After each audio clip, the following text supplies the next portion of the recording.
The rope bit deep into the German shepherd's neck, and Robert Hayes froze mid-step, his morning coffee tumbling from trembling fingers to shatter against the Alabama pine roots. Thunder, the name etched on military dog tags that couldn't possibly be real, lay dying beneath the ancient oak where Robert had scattered his daughter's ashes just 8 months ago.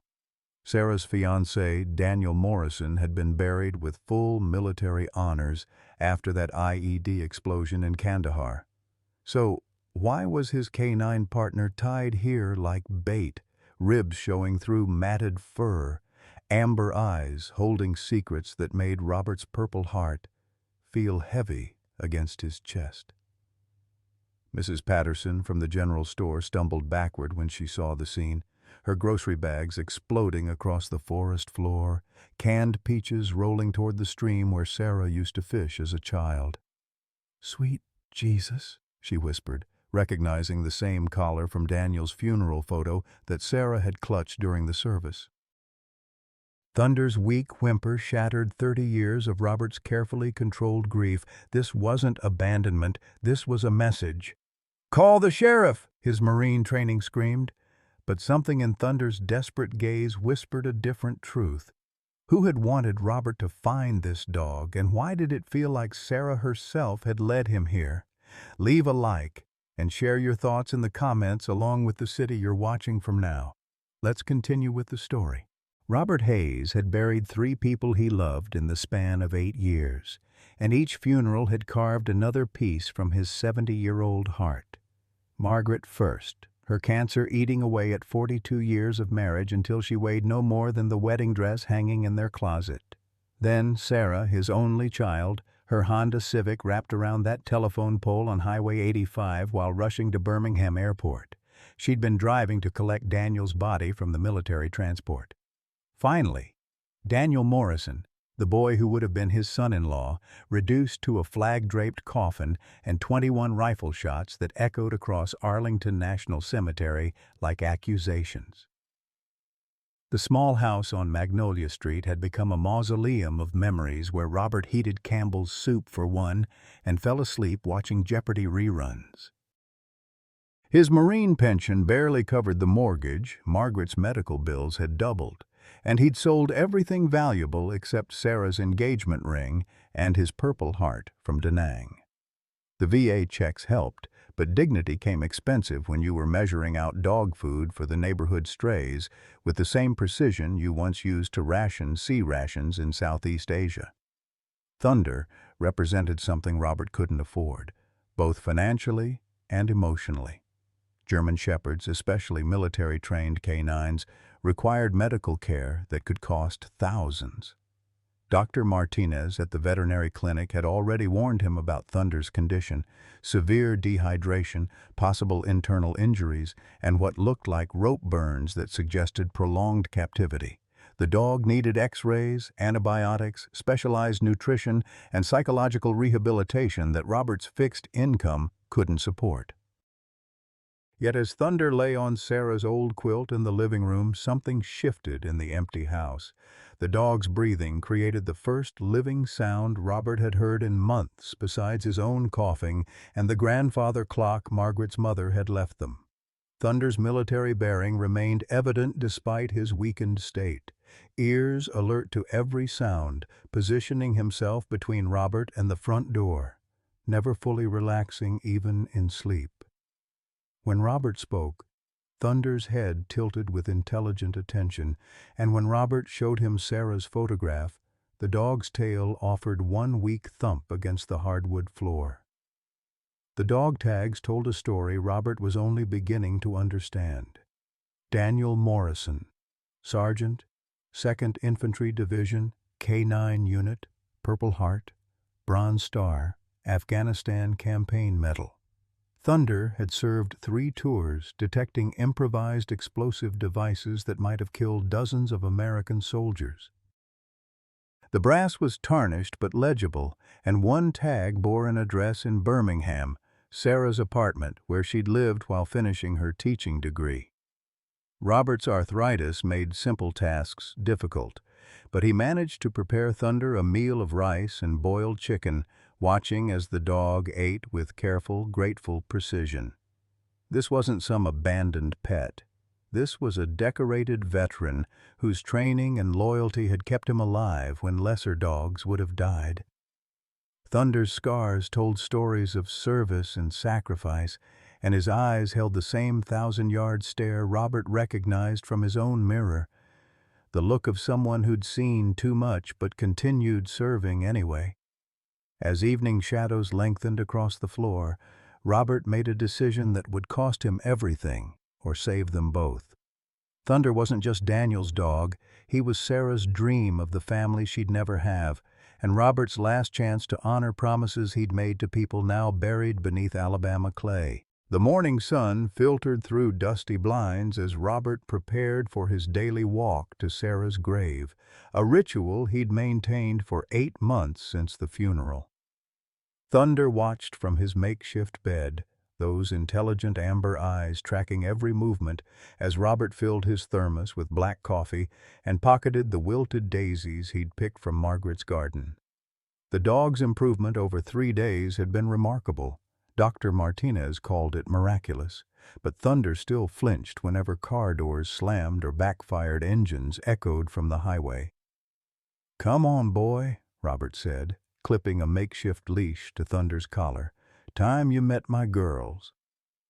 The walk to Peaceful Valley Cemetery normally took 15 minutes, but Thunder's cautious pace stretched it to 30. The dog investigated every shadow, every rustling bush, his military training evident in the way he positioned himself between Robert and potential threats. At Sarah's grave, a simple granite stone reading, "Sarah Elizabeth Hayes, beloved daughter, 1992-2024, Thunder sat at perfect attention while Robert placed the daisies and spoke his daily words. "Got someone I want you to meet, sweetheart." Robert's voice cracked as he touched the cold stone. "This here's Thunder, Daniel's partner. Figured you'd want to know he's safe." Thunder approached the headstone with unexpected reverence, sniffing carefully before lying down beside it. His behavior struck Robert as oddly familiar, as if the dog had done this before. The realization hit like a physical blow. Thunder had been visiting Sarah's grave. The worn path through the woods that Robert had attributed to deer suddenly made sense.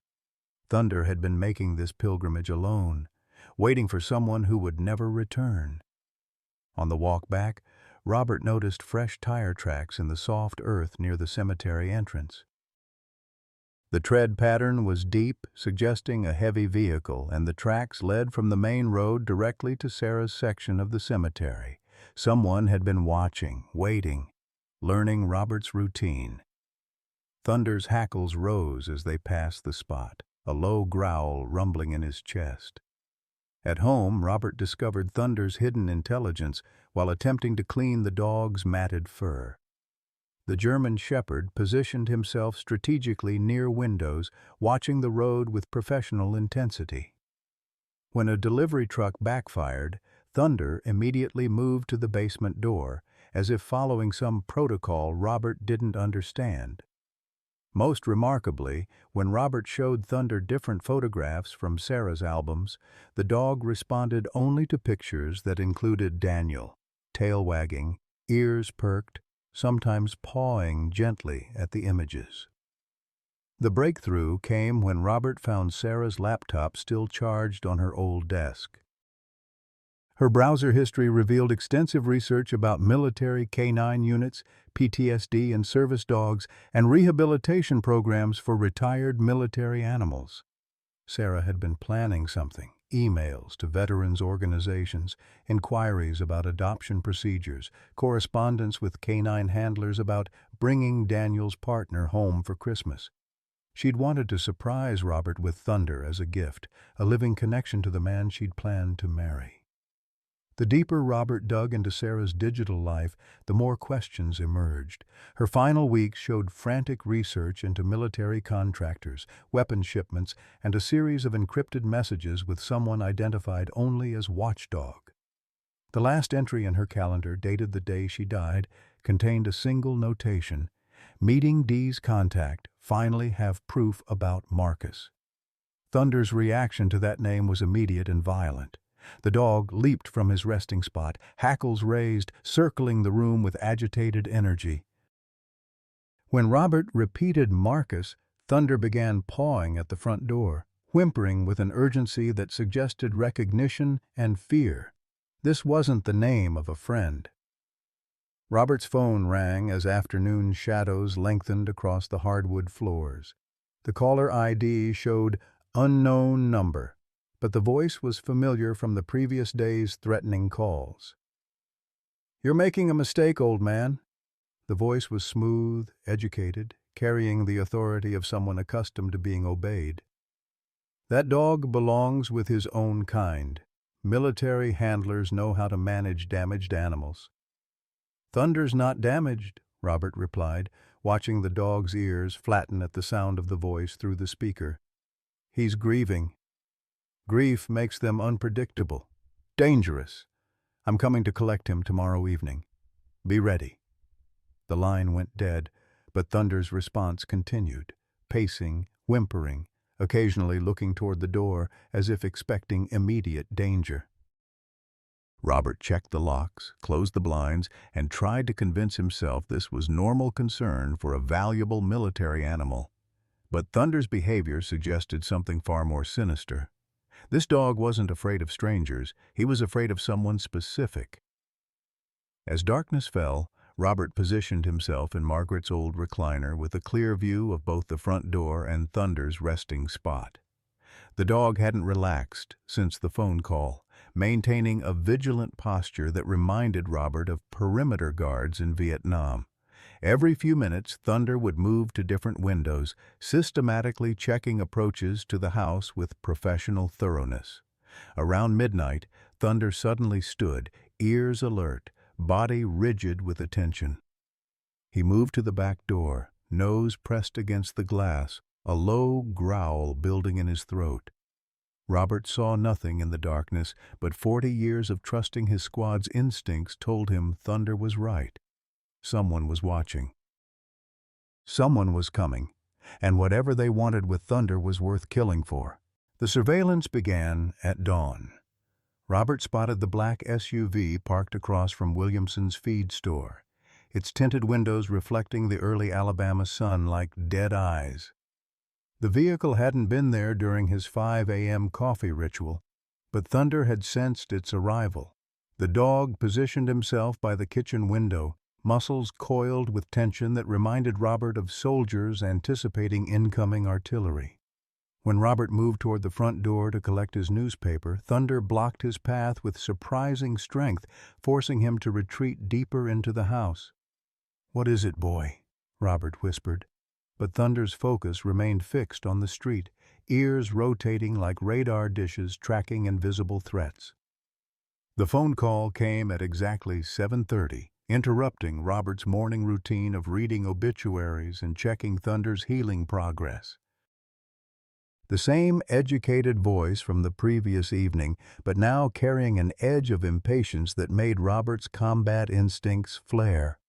"Mr. Hayes, I represent certain interests regarding the military animal currently in your possession. We need to discuss transfer arrangements immediately." "Thunder's not property," Robert replied, watching the dog's reaction to the conversation. Thunder had moved to the basement door, pawing insistently at the handle. "He's a retired veteran who deserves respect." "That animal carries classified training protocols. Keeping him constitutes a federal crime under the Espionage Act. I'm authorized to use any means necessary for recovery." The line disconnected, leaving Robert staring at Thunder's agitated behavior. The dog was trying to communicate something urgent, leading Robert down the basement stairs with determined purpose.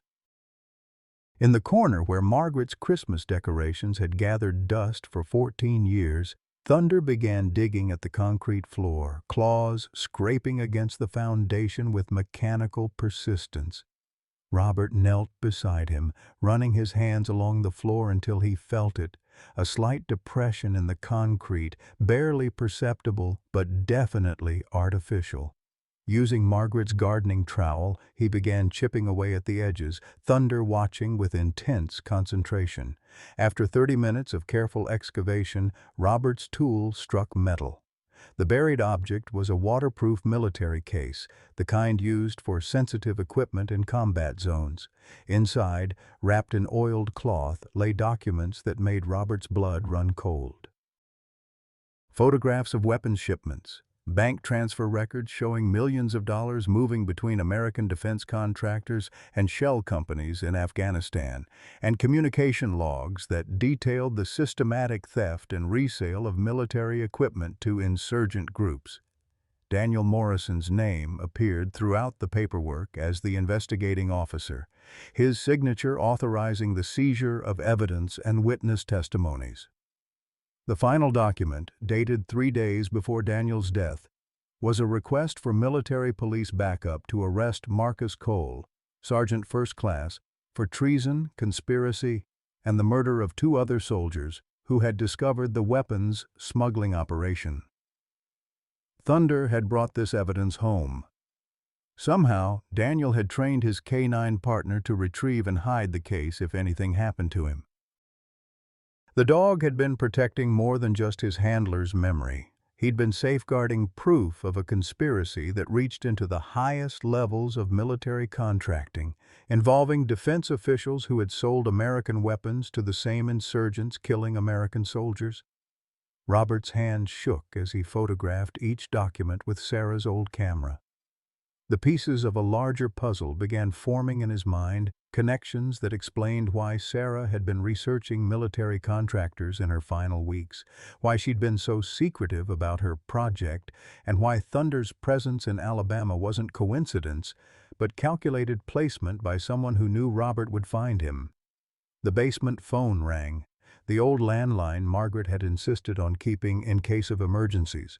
Robert answered cautiously, expecting Marcus Cole's threats, but instead heard a woman's voice, elderly and frightened. "Mr. Hayes, this is Dorothy Chen. I live on Birch Street, about 2 miles from you. There's a man here asking questions about you and that dog. He showed me a badge, but something doesn't feel right. He wants to know your daily routine, where you walk, what time you leave the house." Robert felt the temperature drop 10 degrees. "What did you tell him?" "Nothing, because my late husband taught me never to trust anyone who won't look you in the eye. But Mr. Hayes, he's got military bearing, and he's asking very specific questions about that cemetery where your daughter's buried. I think he's been watching you." Thunder's agitation increased as if he could sense the conversation's content. The dog moved between the basement stairs and the back door, clearly torn between protecting the evidence and protecting Robert. His training was creating an impossible choice: secure the intelligence or defend his new handler. Robert made the decision that would determine everything that followed. He couldn't call local police. Marcus Cole's military credentials would override any small-town sheriff's authority. He couldn't run. His arthritis and heart medication made him too slow, and Thunder was still recovering from near starvation, but he could do what Marines had taught him in Vietnam: control the battlefield. "Mrs. Chen, I need you to do something for me. Call this number." Robert recited his nephew's cell phone in Mobile. "Tell him Uncle Robert said Semper Fi backup needed. He'll understand." After securing the evidence case in Sarah's old hope chest, Robert loaded Thunder into his pickup truck with careful deliberation. The dog's training made him an ideal passenger.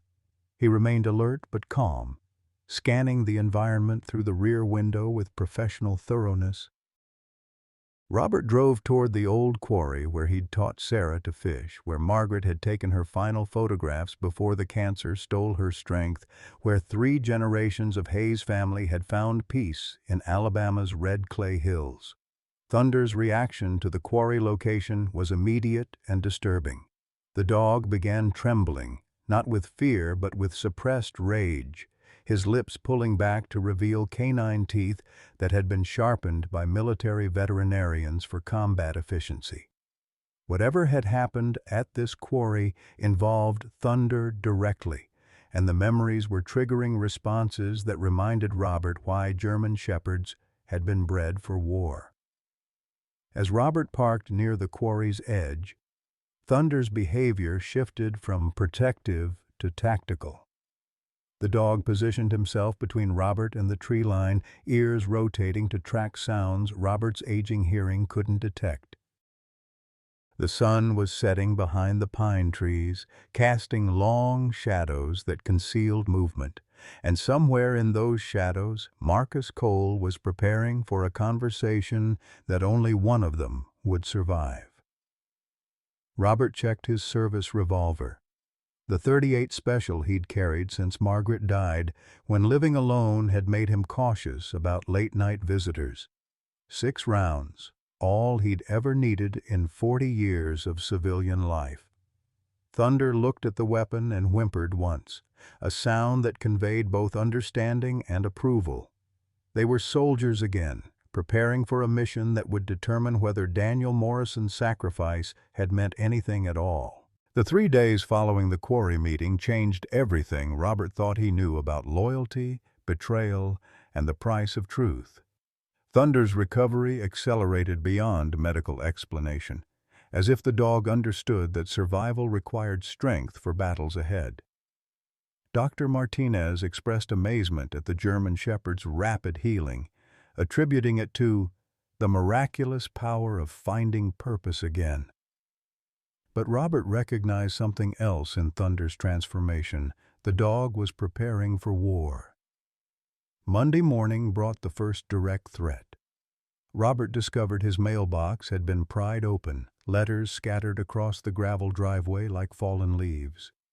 Among his pension check and utility bills lay a manila envelope containing photographs that made his hands shake with rage. Pictures of him sleeping in his recliner, Thunder lying beside Sarah's grave, Robert buying dog food at Patterson's General Store. Someone had been documenting his life with professional thoroughness, cataloging his vulnerabilities with military precision. The accompanying note was typed on expensive paper. "Surrender the animal voluntarily, or we will retrieve him by force. You have 72 hours to comply. Your daughter's death was no accident. Continue interfering, and yours won't be either." Thunder's reaction to the photographs was immediate and chilling. The dog began displaying behaviors Robert had never witnessed, checking every entrance to the house, positioning himself to watch multiple angles simultaneously, and refusing to eat unless Robert ate first. This wasn't normal canine protectiveness. This was tactical assessment by a combat veteran who recognized imminent danger. Tuesday brought validation of Thunder's instincts when Mrs. Patterson called with information that turned Robert's blood cold. A man claiming to be from the Department of Veterans Affairs had visited her store, asking detailed questions about Robert's habits, his financial situation, his medical conditions. The stranger had known about Robert's heart medication, his monthly pension amount, even the specific dates he visited Sarah's grave. "He knew too much, Robert." Mrs. Patterson's voice trembled over the phone. "No government man should know your personal business that specifically." And his eyes, Lord help me, they were cold as January. That afternoon, while Robert attempted to process the implications, Thunder made a discovery that shattered any remaining illusions about coincidence.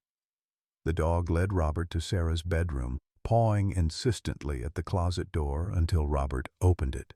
Behind Sarah's wedding dress, the one she'd bought for a ceremony that never happened, Thunder indicated something hidden in the wall's baseboard. Robert's investigation revealed a loose panel concealing a space Sarah had created during her final weeks. Inside lay additional evidence that complemented the quarry documents: financial records showing payments from Marcus Cole to various accounts, surveillance photos of Daniel meeting with military investigators, and most damning of all, a recorded conversation between Sarah and Daniel discussing their plan to expose the weapons trafficking operation. Sarah's voice, preserved on her old cassette recorder, delivered words that resurrected her presence in the empty bedroom. "Daniel?" If anything happens to you, Robert will take care of Thunder. And if anything happens to me, Thunder will take care of Robert. We're creating a backup plan because Marcus Cole won't let either of us live once he knows what we've discovered. Robert sank onto Sarah's bed, overwhelmed by the realization that his daughter had died protecting evidence of military corruption, and that Thunder represented the final piece of a puzzle three people had died to solve. The dog seemed to understand the gravity of the revelation, moving closer to provide warmth and comfort as Robert processed the magnitude of Sarah's courage and sacrifice. Wednesday escalated the psychological warfare to unbearable levels. Robert woke to find Thunder standing guard over him, the dog's body tense with alertness that suggested immediate danger. The morning newspaper had been replaced with a military field manual opened to a chapter about canine termination protocols. Someone had entered his property during the night, moving close enough to his bedroom window to leave the manual where he would find it. The psychological torture continued throughout the day. Phone calls from numbers that disconnected when answered. A florist delivery meant for Mrs. Margaret Hayes, flowers for a woman 8 years dead, accompanied by a sympathy card reading, "Sorry for your upcoming loss." Most disturbing was the discovery of surveillance equipment planted in Robert's truck, a listening device sophisticated enough to capture conversations from inside his house. Thunder's protective behavior reached unprecedented intensity when Robert attempted to drive to town for groceries. The dog refused to allow him near the truck, physically blocking the vehicle with his body and displaying signs of extreme distress. When Robert insisted, Thunder grabbed his sleeve with gentle but firm pressure, pulling him back toward the house. The dog's canine training had apparently included explosive detection, and something about the truck triggered every alarm Thunder possessed. Robert's investigation confirmed Thunder's instincts. A small device attached to the truck's undercarriage bore the hallmarks of military-grade explosive equipment, not enough to kill immediately, but sufficient to cause an accident that would eliminate both Robert and Thunder while appearing accidental. The sophistication of the device suggested resources beyond what a single rogue soldier could access. Marcus Cole had support from active military personnel, contractors with access to current technology and unlimited funding. The revelation forced Robert to confront an impossible reality. He was facing not just a corrupt individual, but an organized conspiracy with the power to manipulate military records, local law enforcement, and even medical examiners. Sarah's accident had been expertly staged, Daniel's death in Afghanistan conveniently attributed to insurgent action, and now Robert and Thunder were being systematically isolated for elimination. That evening, as Robert prepared what might be his final meal in the house where 3 generations of his family had lived and died, Thunder demonstrated the depth of his loyalty in a gesture that brought tears to Robert's eyes. The dog retrieved Sarah's engagement ring from her jewelry box, carrying it carefully in his mouth to place at Robert's feet. A ritual that suggested Daniel had trained Thunder to protect not just evidence, but the memory of love itself. Thunder's final gift was the understanding that this wasn't just about exposing military corruption or achieving justice for the dead. This was about preserving the last connection between 3 people who had loved each other enough to die for truth, and ensuring that their sacrifice would mean something to the families of other soldiers whose deaths had financed Marcus Cole's greed. Robert made peace with his decision as he cleaned his service revolver for the confrontation he knew was coming. Thunder sat beside him, no longer the starving, abandoned animal from the woods, but a decorated veteran ready for one final mission. Together they would honor the memory of Sarah and Daniel, or they would join them. Either way, the truth would survive. The quarry at midnight looked like a wound carved into Alabama's red earth, its limestone walls rising 40 feet above water, black as crude oil. Robert positioned his truck at the quarry's edge, headlights cutting through darkness to illuminate the meeting spot Marcus Cole had specified in his final phone call.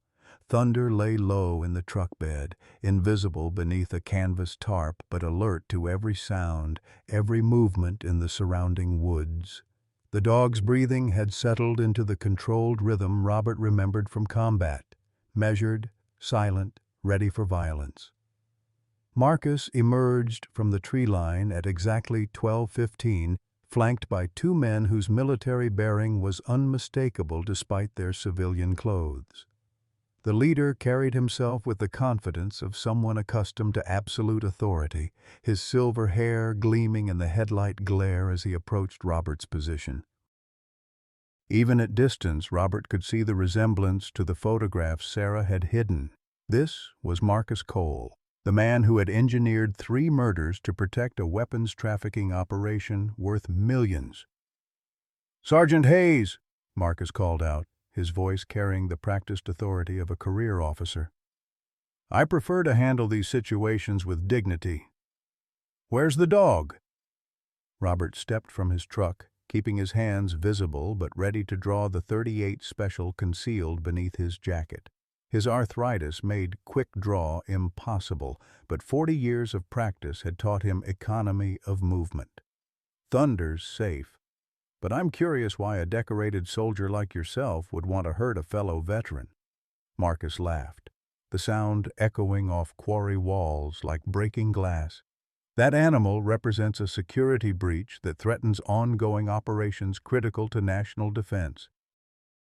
Your daughter understood the stakes when she chose to interfere with classified activities." The casual reference to Sarah's death ignited something primal in Robert's chest. Thunder sensed the emotional shift and began moving beneath the tarp, positioning himself for attack while remaining hidden. The dog's military training included patience, waiting for the optimal moment to strike with maximum effectiveness. Sarah was 26 years old, Marcus. She was going to teach kindergarten and marry a good man who loved his country. What threat could she possibly represent to your national security? Marcus signaled his companions, who began moving to flank Robert's position. Their coordination suggested extensive combat experience, possibly special forces backgrounds that made them exponentially more dangerous than typical military personnel. Robert calculated angles, cover positions, escape routes, tactical thinking that Vietnam had burned into his neural pathways decades ago. "Your daughter discovered financial irregularities in military contracting records," Marcus explained with the patience of someone explaining obvious facts to a child. "Daniel Morrison was feeding her classified information about ongoing investigations. When we attempted to redirect their activities through appropriate channels, they chose to escalate matters beyond reasonable boundaries." Robert understood the euphemisms. Redirect their activities meant threats and intimidation. Beyond reasonable boundaries meant Sarah and Daniel had refused to be silenced. The conversation was providing crucial intelligence about Marcus's organization while simultaneously positioning Robert for elimination. Thunder's tactical assessment reached completion. The dog erupted from the truck bed with explosive force, landing between Robert and the advancing flankers with a snarl that reverberated through the quarry like primordial warning. His transformation from gentle companion to combat weapon was instantaneous. Ears flattened, muscles coiled, canine teeth bared in a display of lethal intent that froze all 3 men in place. "That's impossible," one of Marcus's companions whispered, raising his pistol toward Thunder's position.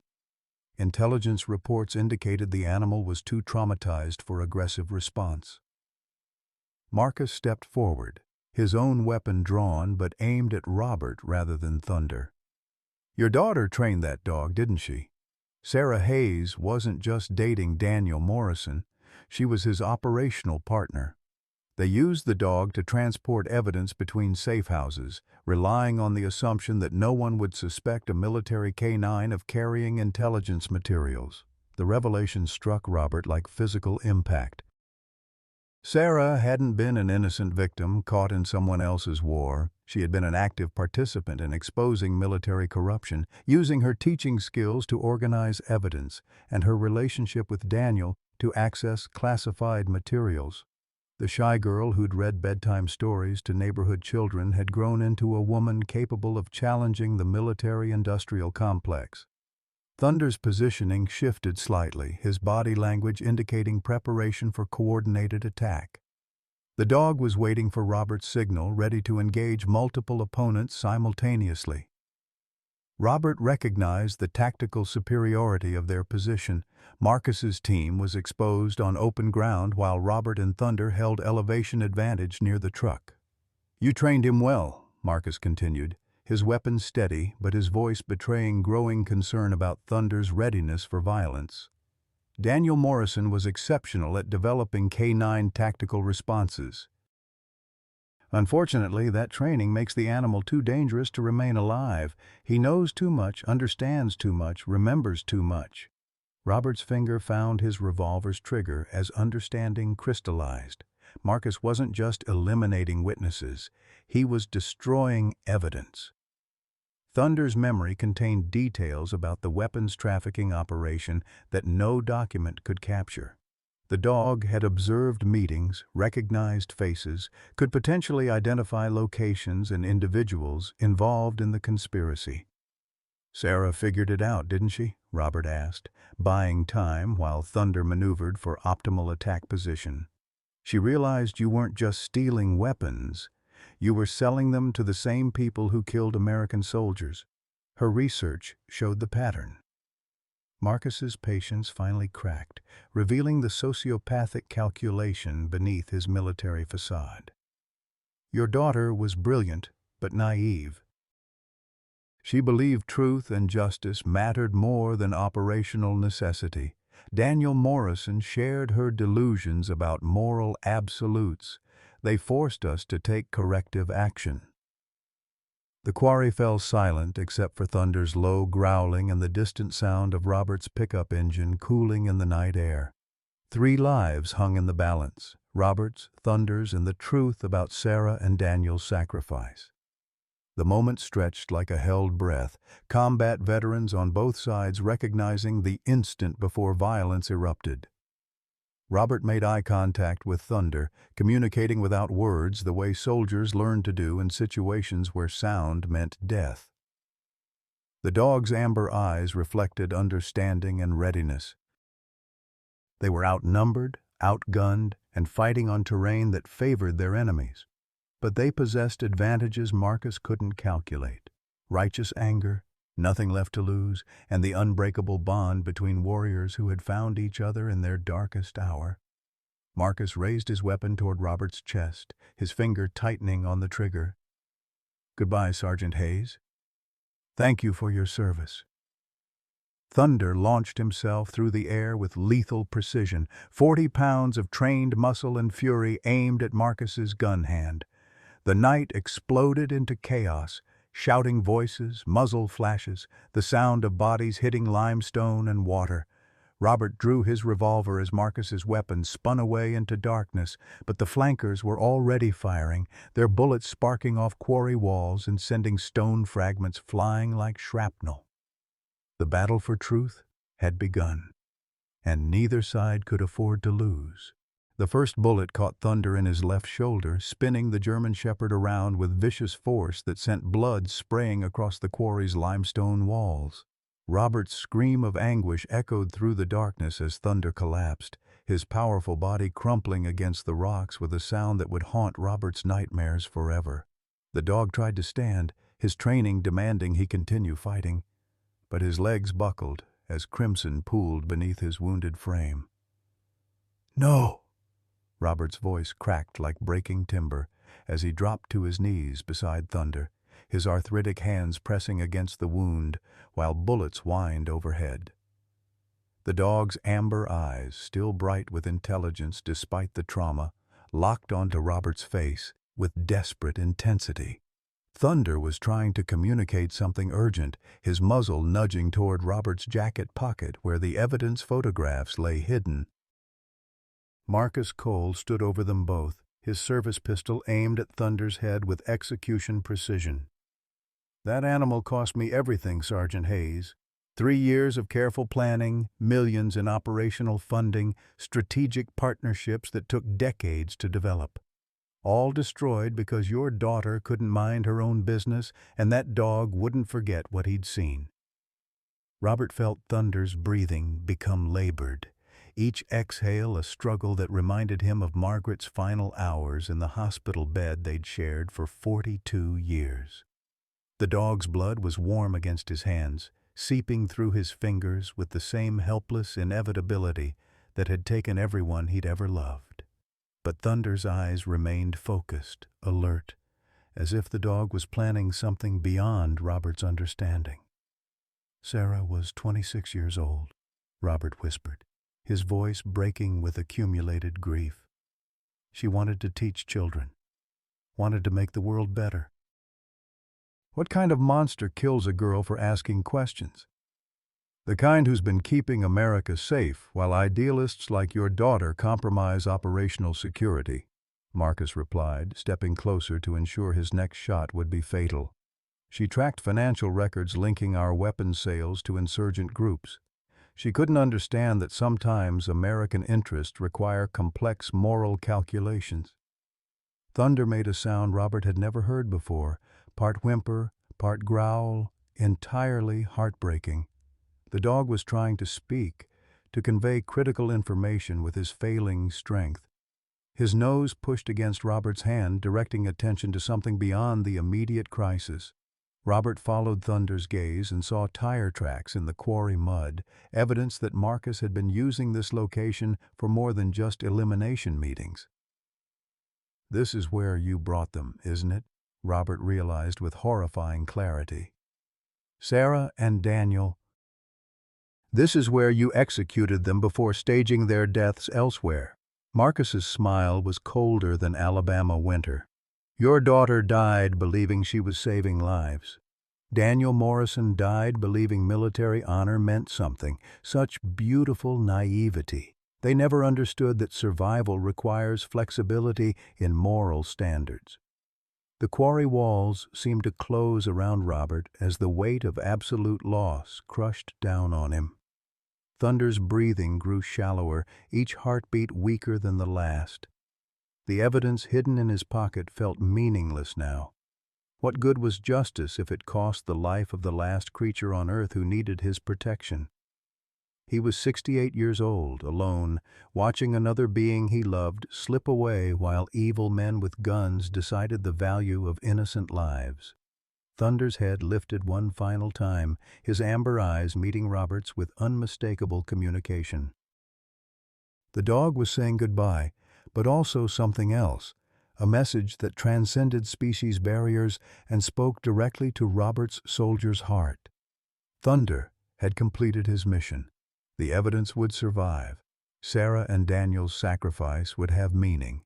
Now it was Robert's turn to choose between surrender and resistance. Marcus cocked his pistol with mechanical precision. "Time to end this charade, Sergeant. You've been carrying grief like a burden instead of accepting that loss is simply the price of survival. Your daughter paid that price. Daniel Morrison paid it. Now it's your turn." Robert felt Thunder's body go limp against his chest, the dog's final breath escaping in a whisper that sounded almost like Sarah's name. The weight of absolute despair settled on Robert's shoulders like lead blankets, crushing the last fragments of hope he'd carried since Margaret's death. He was truly alone now, the final witness to a conspiracy that had consumed everyone he'd ever loved. But as Marcus positioned his weapon for the execution shot, Robert heard something that changed everything. Distant sirens approaching through the Alabama night, growing louder with each passing second. Thunder's amber eyes flickered open one last time, and in them Robert saw not death, but completion. The dog had been buying time, enduring torture and injury to keep Robert alive until help arrived.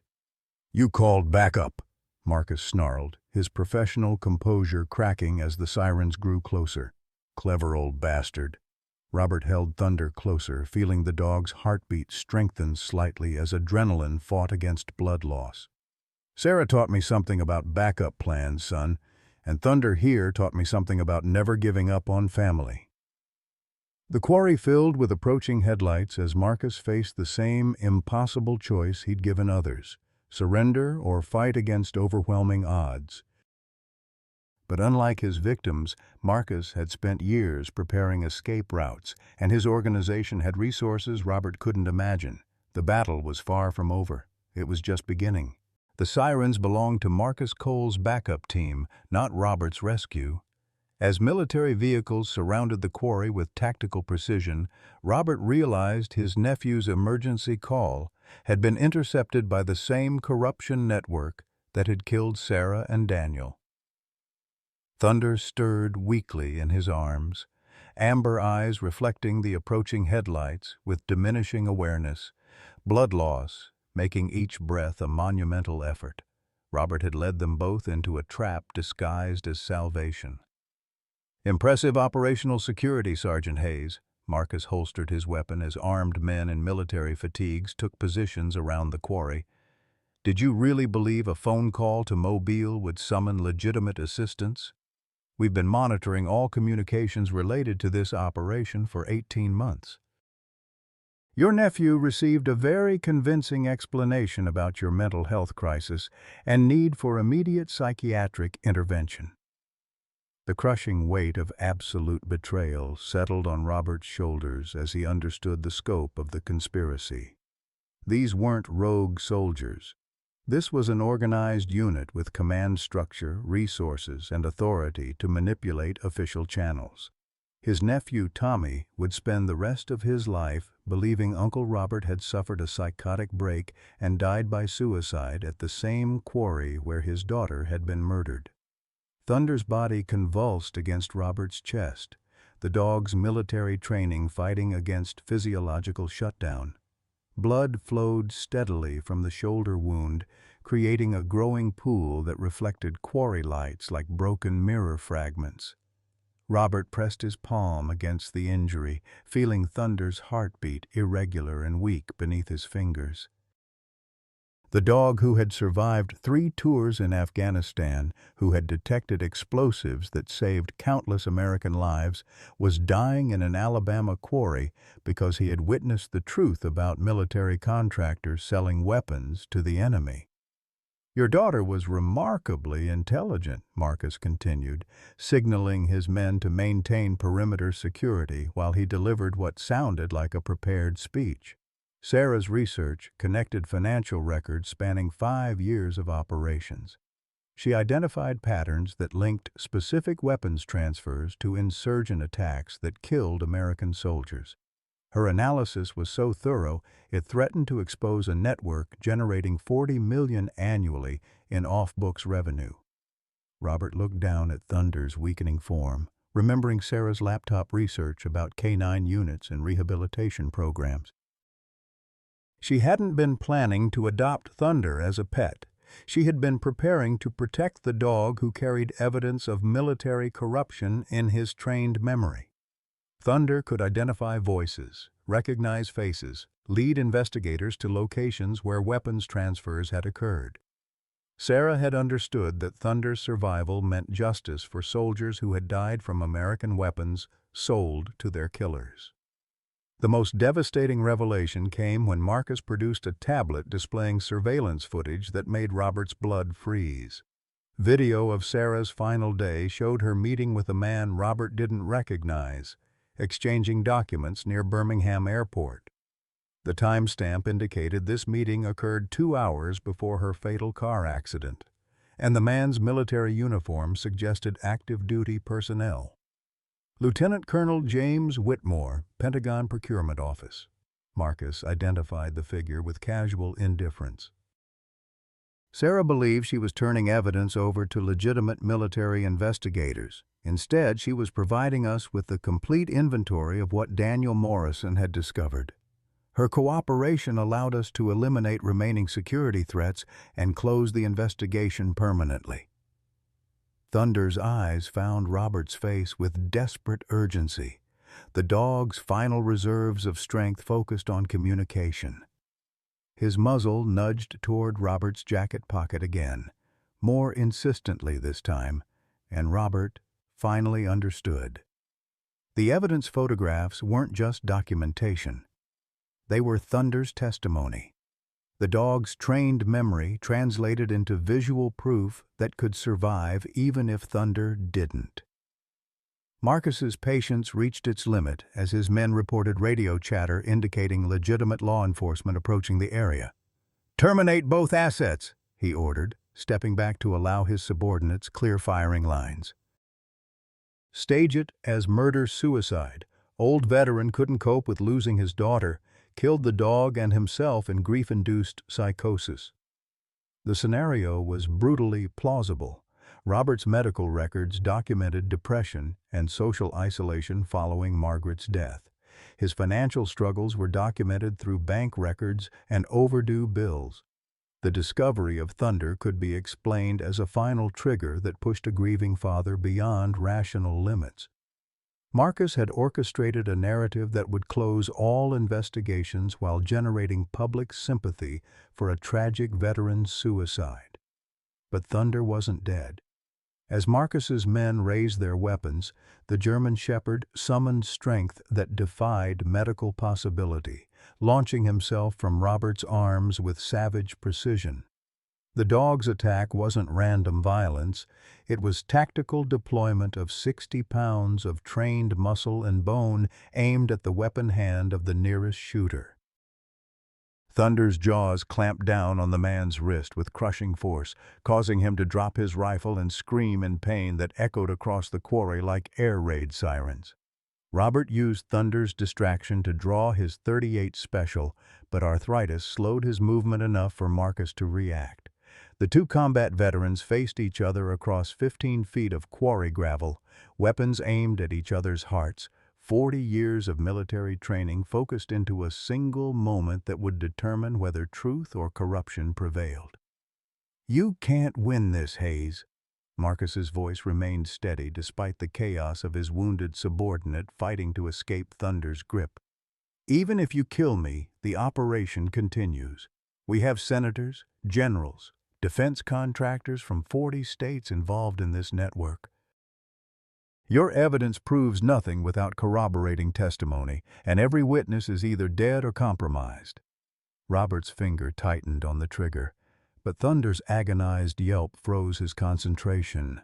The second shooter had positioned himself for a clear shot at the dog, his rifle aimed at Thunder's spine with execution precision. Robert faced an impossible choice: shoot Marcus and watch Thunder die, or surrender and lose the last chance to expose the conspiracy that had murdered his daughter. The moment stretched like eternity while Thunder maintained his grip on the wounded man's arm, amber eyes locked onto Robert's face with absolute trust. The dog was waiting for orders, ready to follow Robert's lead regardless of personal cost. In that instant, Robert understood what Sarah had discovered about courage. Sometimes the greatest act of love was refusing to let evil win, even when victory required ultimate sacrifice. Thunder's tail wagged once, weakly, and Robert knew the dog was saying goodbye while simultaneously giving permission for whatever came next.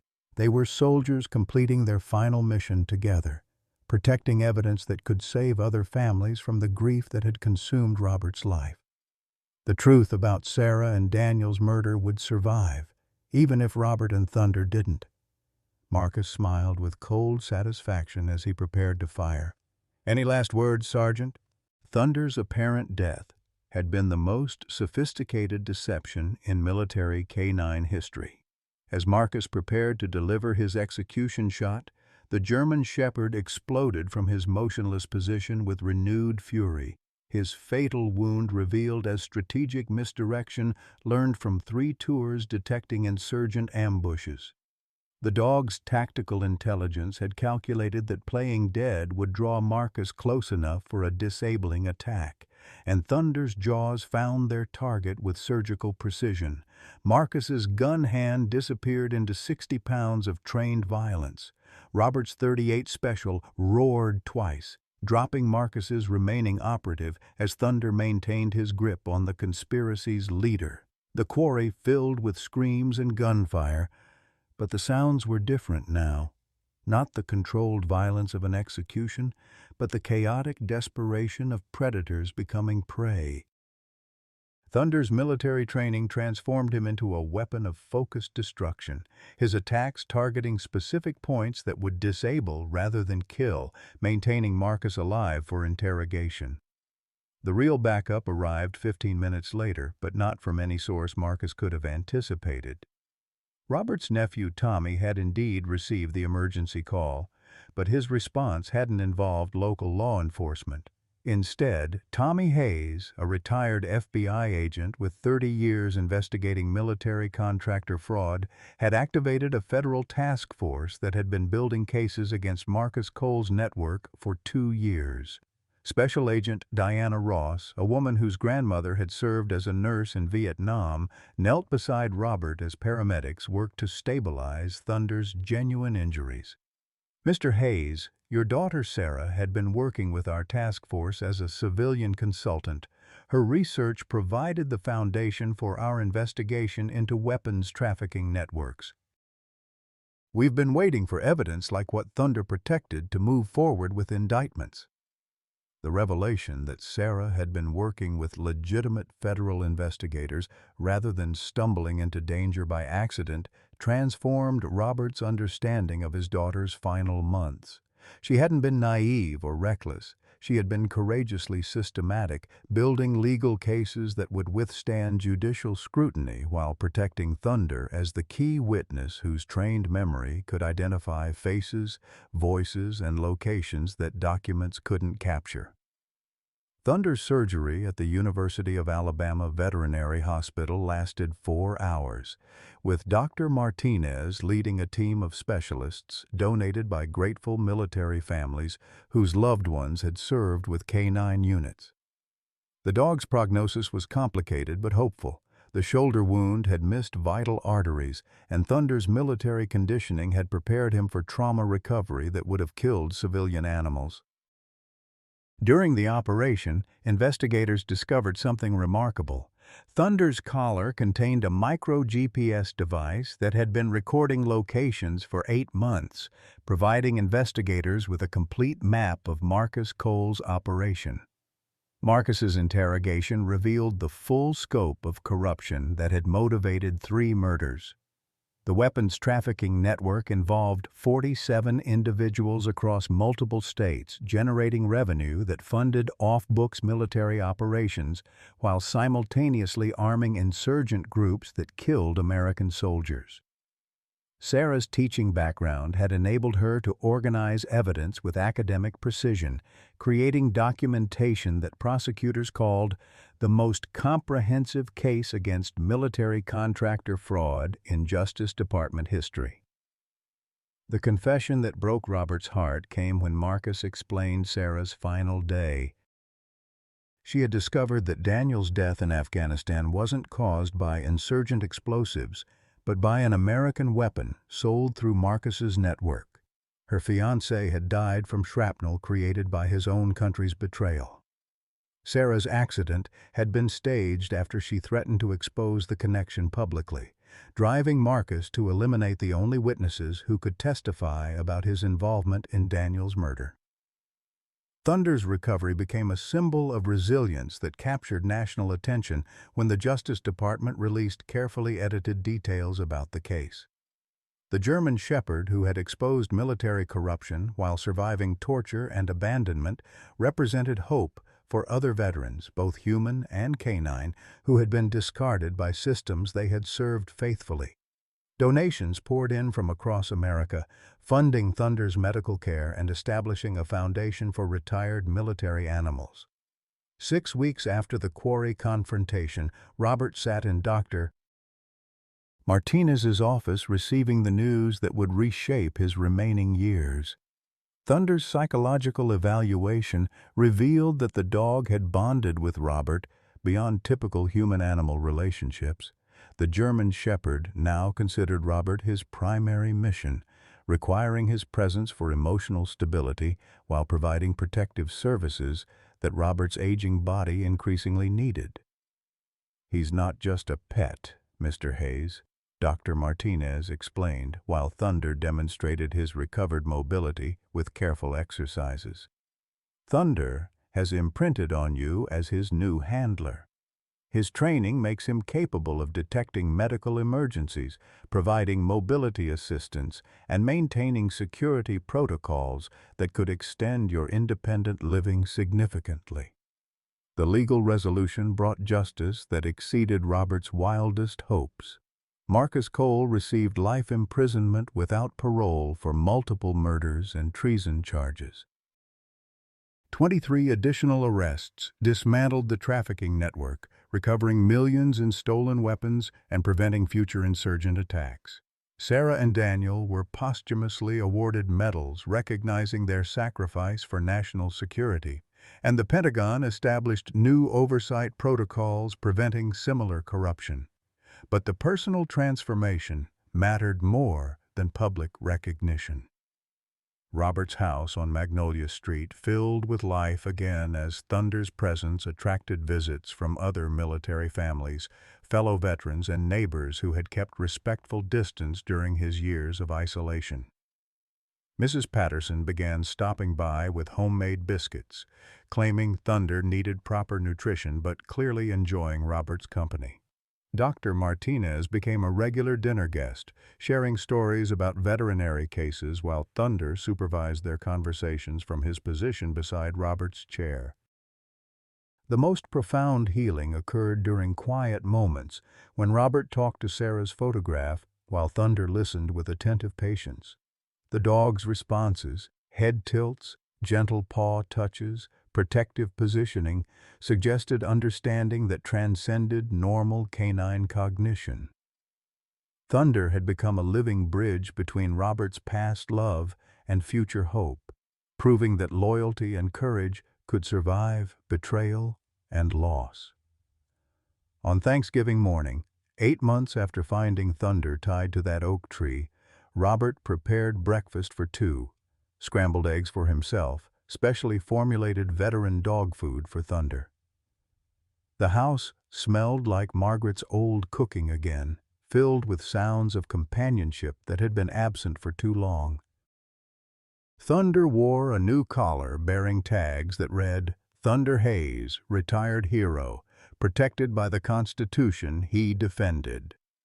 As they walked to Sarah's grave carrying fresh flowers and Daniel's posthumous medals, Robert reflected on the unexpected gift of purpose that had saved his life. Thunder trotted beside him with renewed strength, occasionally looking up with amber eyes that reflected contentment rather than trauma. The dog had taught Robert that survival wasn't about avoiding pain, but about finding reasons to endure it, and that love expressed through loyalty could overcome any conspiracy designed to destroy truth. At the cemetery, Thunder performed his daily ritual, placing his paw on Sarah's headstone while Robert placed flowers on Daniel's adjacent marker. Two old soldiers paying respects to fallen comrades, honoring sacrifice while embracing the possibility that their best days might still lie ahead. The Alabama sun warmed their faces as they walked home together, no longer alone, no longer abandoned, carrying forward the love that Marcus Cole's bullets had failed to destroy. In a world that often tells us our best years are behind us, Robert and Thunder's story reminds us that love doesn't have an expiration date, and that sometimes our greatest purpose reveals itself when we think we have nothing left to give. At 68, Robert discovered that saving Thunder meant saving himself, proving that the bonds we form in our golden years can be just as profound as those from our youth. Their journey from isolation to family shows us that it's never too late for second chances, and that loyalty, whether between spouses of 40 years or a man and his rescued dog, remains the most powerful force for healing in our broken world. Thunder taught Robert what Margaret's passing and Sarah's loss had obscured, that love doesn't end when someone dies, it simply finds new ways to grow. For those of us who've buried more friends than we've made, who eat dinner alone while remembering tables full of laughter, who wonder if our stories matter anymore, Robert and Thunder prove that our most important chapters might still be unwritten. Sometimes angels do have four paws, wet noses, and the wisdom to remind us that being needed is the greatest gift we can receive. Have you ever found unexpected purpose when you thought your meaningful days were over? What small act of kindness changed your life more than you expected? Share your stories below. We'd love to hear how you found family in unexpected places.